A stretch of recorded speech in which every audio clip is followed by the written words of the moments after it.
Hi folks, well here we go again. I just want to share a couple things with you today. One of them is we did not have any fires, as you can see. We ain't got a hell of a lot to burn here anyway. And it's a terrible thing what happened, but as you can tell across the United States, there was flooding in North Carolina not too long ago that wiped out a whole bunch of people and their homes. So I think the word proactive is the key. And if there's anybody listening to this or watching it that's in the LA basin,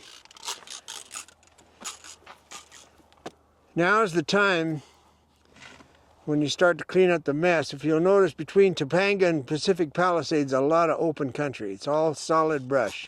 And that's why the fire burnt so long and so many acres. Every time they quoted the acres of the fire, it wasn't all the residential area, it was all that brushland that burned.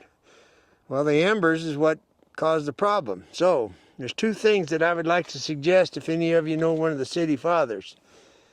Is start from the edge of a subdivision down there, say for example in Pacific Palisades, and go into the state forest or park or whatever it's called there, wilderness, and go a half a mile up on the burn, and then follow the line of the hills going parallel with the subdivisions and make a half-mile wide fire break.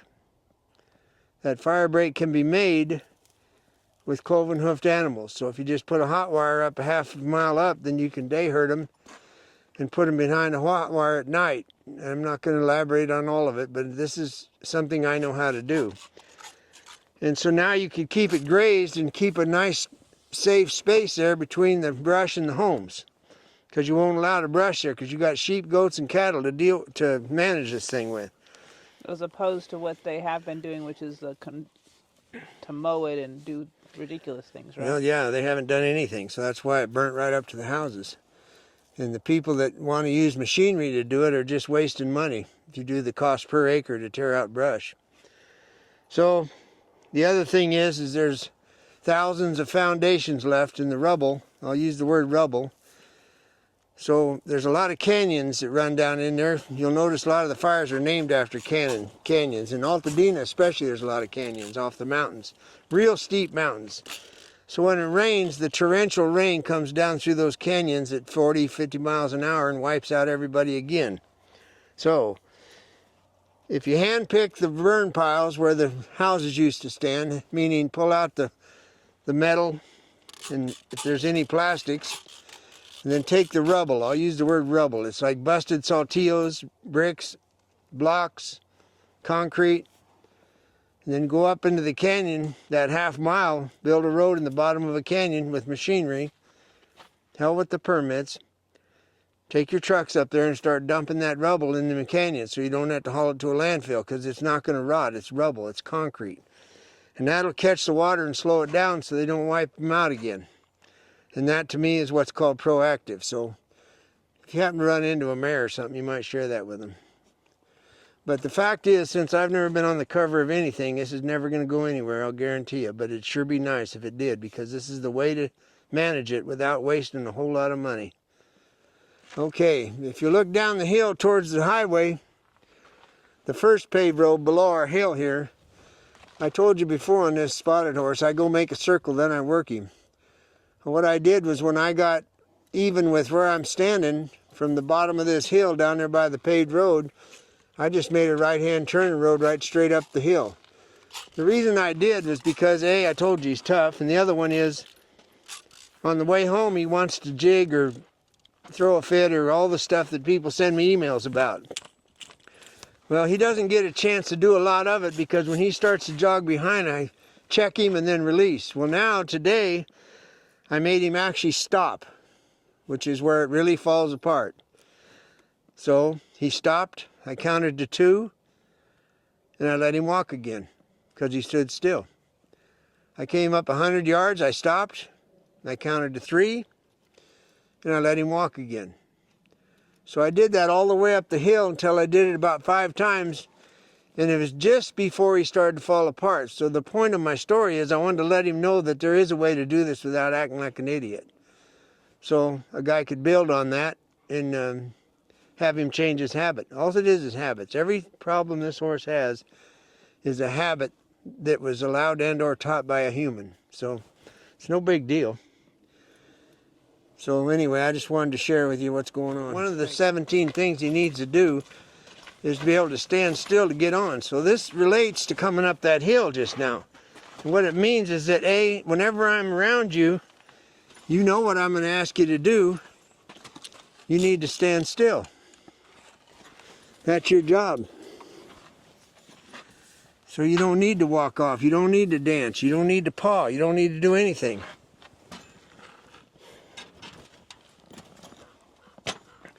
So he's going to learn. You notice how my rein is on the neck, but I'm not ripping his head off. Now I check. He stands. I count to 5. And we're gone. So I'll build on that. And the idea is eventually nothing will really matter to him.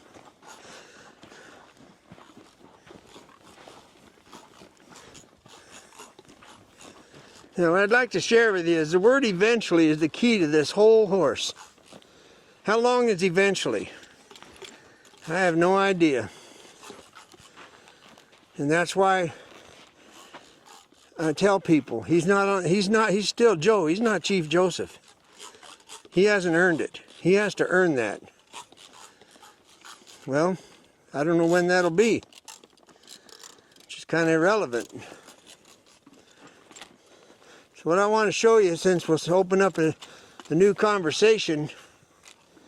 Oh, and incidentally, if you don't have any patience, I've already told you what to do. But if him playing with the bit and throwing his head bothers you, well, then don't go there. I don't pay any attention to it because I know it's going to go away. And what it's doing is he's taking the place of his feet moving. And I don't care. So the first one I want to show you is a California loop. Everything I'm going to throw is a heel shot.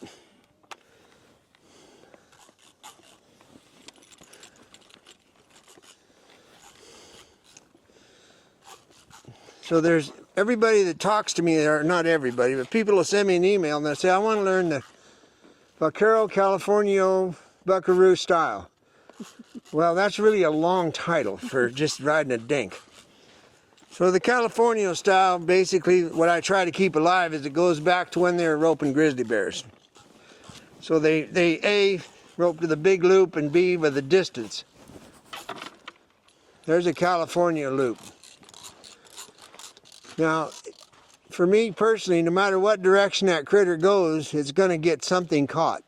Period. Okay. Now, my left hand, no matter how much I babble, my left hand is the key to this. I'd like you to see how tight my reins are on my horse all the time. And how I make a habit out of constantly putting my hand down. And that speeds up the process of a horse standing quietly. Now I'll move over into the Baja, or the Vaquero position.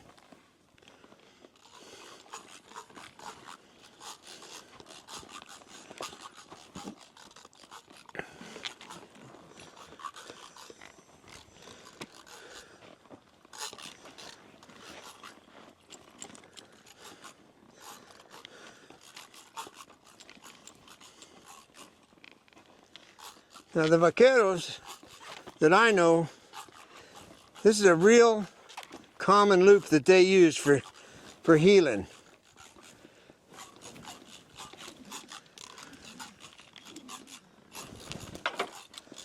And that's what they throw. Right at the very end, they flip it.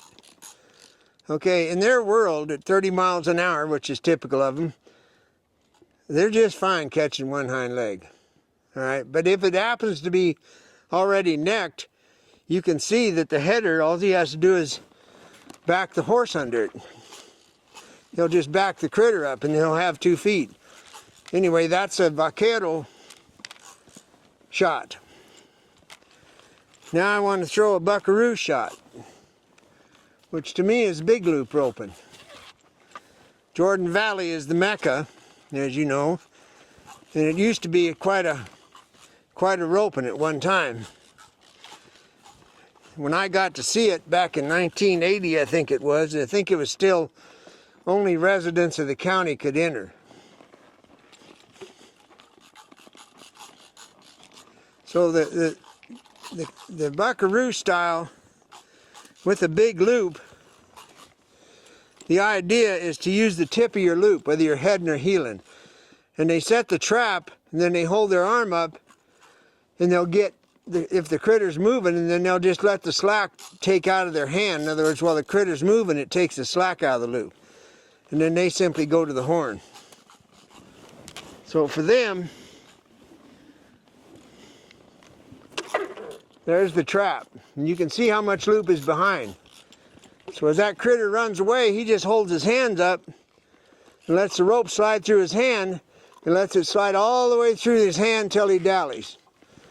That's the Buckaroo style as far as I'm concerned. So there's 3 little different ways of looking at this deal. And to me, there's nothing, when you see a good hand out of the Great Basin that ropes with a big loop, it's poetry, man. It's beautiful. Are they the ones that reach over cattle to get other cattle? Well, that'd be me. But yes, you can. In other words, you throw over the back of a cow because you can see the other cow's feet or a calf's feet, and you can throw over her back and just let the tip of that loop. And a calf, you'll know you got a fish on if the rope gets tight and something starts leaving. But it's a real tricky, nice loop. It's ain't a trick. It's just a nice loop, clean. So that's the 3 shots. Now what I want to do with this horse is I want to drag a log with him. And like all horses, I'm getting him set up to actually earn his keep, which he's on welfare now, but he will be earning his keep someday. So I'm going to catch this log up here and drag it. So I'll shorten up my rein so I can get my hand up in the neck where it belongs.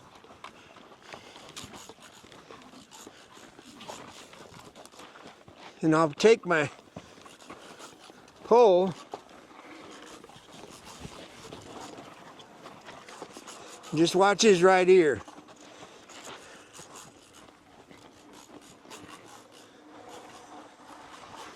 Now once again, it's all wonderful that I'm throwing a rope, but what I want you to watch is my left hand. I'm checking and releasing. When you ride with a flat hand, my right rein is shorter than my left rein because I'm going to the right. And that's going to just tap on that right eye to get it to look.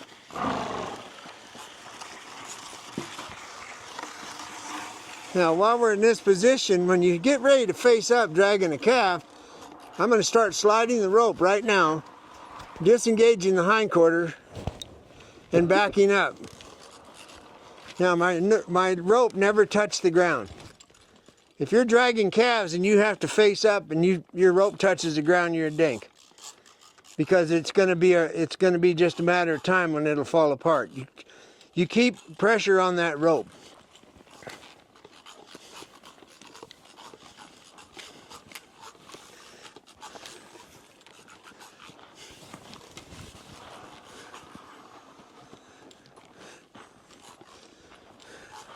So now I'm closer. Check, release. Check, release.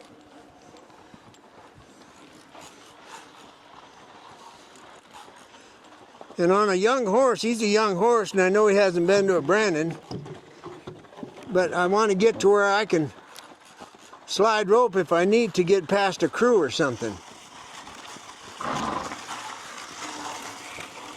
So once again, maybe you can see it, but I'm disengaging the hindquarter and letting the rope slide through my hand while I do it. And there's my calf laying at the fire. Now I'm going to go the other way. This is the direction that you usually die. I've shortened up the rope.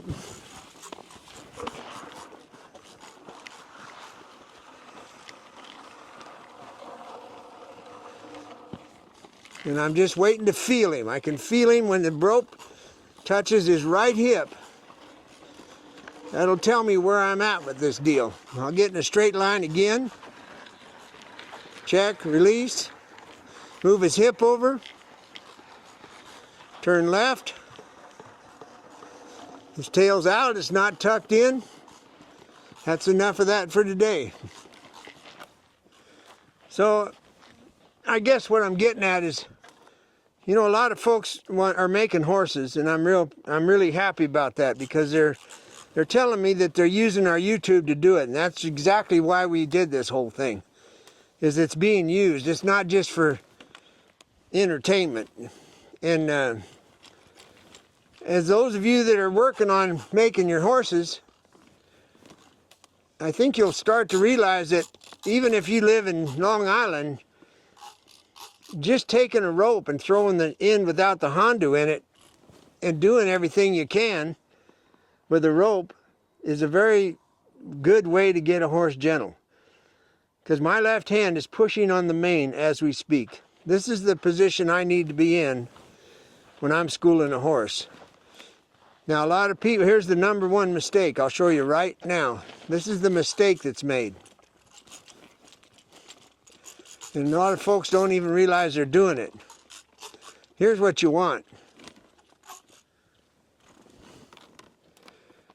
Now, your right hand, because when I'm working a colt or a young horse or whatever, 90% of the time I'm trying to focus on my hands, not the feet of the horse, because it's a given that the feet are going to make it once I've showed them something. Once again, this is the prelim for something I've already started on. And I'll show you where it's going to end up. Watch, right there. That's the end result of what I'm doing. So, something to note. This horse is standing here, basically in our yard. I'm throwing a rope, and he's standing still. Okay, so what he's done is told me emphatically that when I'm coming home with him and he wants to jog or dance or doesn't want to stand still, it's a habit. Look at him.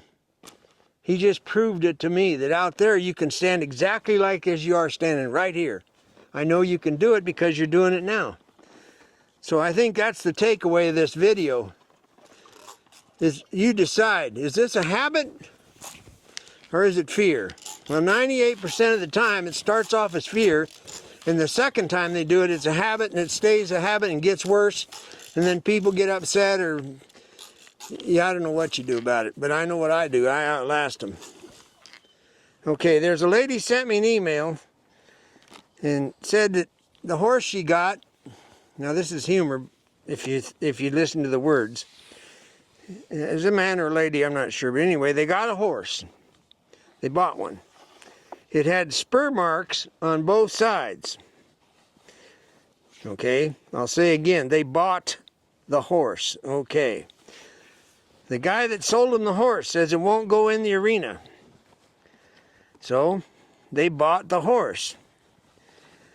So now I get an email telling me about a horse that won't go in the arena, and they've tried riding it outside and done all kinds of things, and it won't go in the arena. So what I do is I lead the horse in the arena on foot. I've already got my saddle in there, and my bridle, and my brush, and my curry comb, whatever the hell else you use. Mane and tail spray. Mane and tail spray, you gotta have that. And then I just take the horse and saddle it up and get on it. Okay, it's in the arena. I hate to be Captain Obvious, but that's my suggestion for you, my friends. And if that doesn't work, let me know, because there's other options. Now, would you also maybe just ride him right out of the arena so he wasn't being drilled in there? Like you get on him and then leave? Sure. Ride him out. And what about, there was another lady about hanging, or maybe it was a man, hanging the 7-month-olds after they're weaned? Yeah, a 7-month-old, which is a weaned colt. Once you've roped them and get them halter broke, where they'll lead on a loose rein without their eye going past your shoulder, hang them. Tie them up. You've seen me hang horses 100 times. I hung Chinako as soon as I got him to where he'd lead. That's good for him. Let him hit the end of that ring there. And the whole deal is when you tie a horse up, not straight in front of him on a hitch rack, because you'll teach him to pull back. But when you tie a horse up like I do, their head can never go lower than their knee. That's how long you tie it. You'll be fine. Folks, I did want to share with my friends in Valor. I'll be back there in 1st of March. Right. So I'm really looking forward to getting there. We're going to have a lot of fun. We got a lot to do. So, and for those of you that have been following, the Valor program is working really well. And it's working really well because my friends, the veterans that are incarcerated, are good guys. They just made a bad choice. And I would challenge any human out there that can tell me they never made a bad choice. Fact is, like me, I just never got caught. Okay, well, this is why it's so special and so important to me to pay respect to these veterans and get to ride with them. Take care, my friends at Valor. See you soon. Adios.